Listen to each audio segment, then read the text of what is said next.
এই দেখুন, আসামি নিজের হাতের লেখা স্বীকারোক্তি, সে সমস্ত দোষ স্বীকার করেছে। ইওর অনার, আদালতের মূল্যবান সময় নষ্ট না করে আমি আপনাকে সবিনয়ে অনুরোধ করব এই চাঞ্চল্যকর হত্যা মামলার রায় ঘোষণা করার জন্য।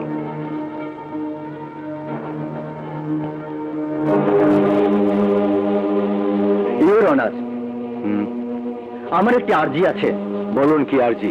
আমি আসামি রাজার পক্ষে ওকালতনামা দাখিল করার অনুমতি প্রার্থনা করছি।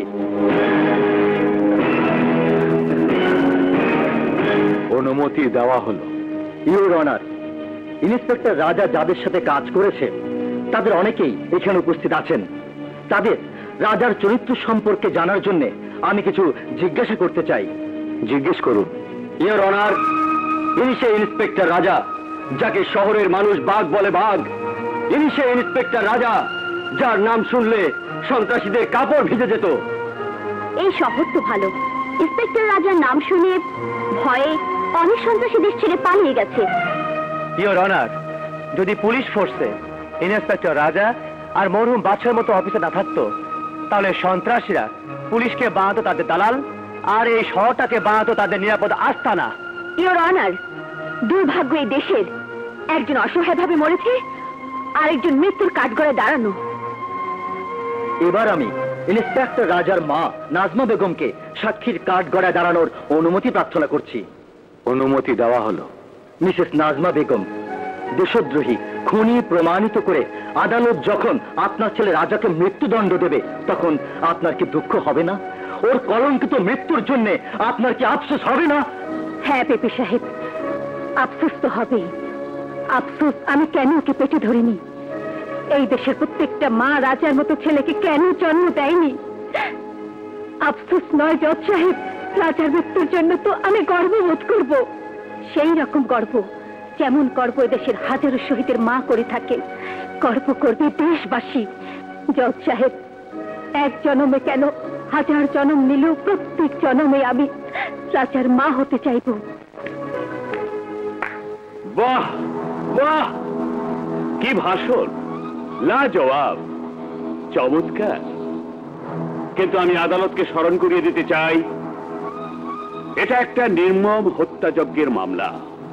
অপরাধ আসামি নিজেই স্বীকার করেছে। ইওর অনার, আমি আমার বন্ধু পাবলিক প্রসিকিউটর সাহেবকেও স্মরণ করিয়ে দিতে চাই, মামলা সাক্ষী প্রমাণের উপর নির্ভর করে চলে, বক্তৃতা, বিবৃতি, আবেগ, অভিনয় দিয়ে নয়।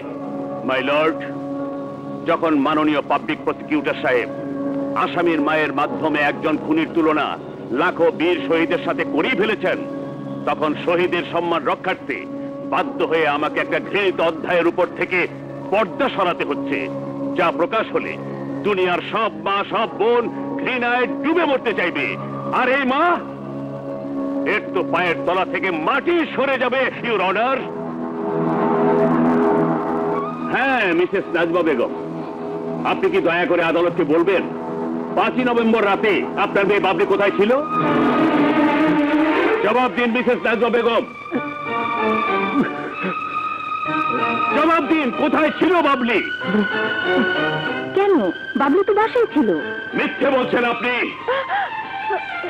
আমি বলছি ইওর অনার, 5ই নভেম্বর রাতে ওনার চরিত্রহীন হাই সোসাইটি গার্ল জনাব শমশের মোল্লার ফার্ম হাউসে মোল্লা সাহেবের ভাই নুরু মোল্লা, ভাতিজা ফারুক মোল্লা সহ আরো কয়েকজনের সাথে অবৈধ কাজে লিপ্ত ছিল। অবৈধ কাজে লিপ্ত ছিল। বাবলি হলো হাই সোসাইটির কল গার্ল। অবজেকশন। সম্পর্ক শুধু এই শহরের বড় বড় লোকদের সাথেই ছিল না, এরকম অবৈধ সম্পর্ক ছিল তার পাতানো ভাইয়ের রাজের সাথেও। দিনে ছিল পাতানো এর বোন, আর রাতে ছিল রক্ষিতা। রক্ষিতা আজকের মতো মুলতবি ঘোষণা করা হলো।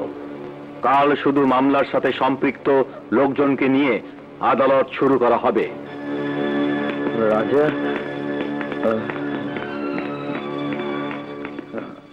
এখন কি হবে পেপি সাহেব?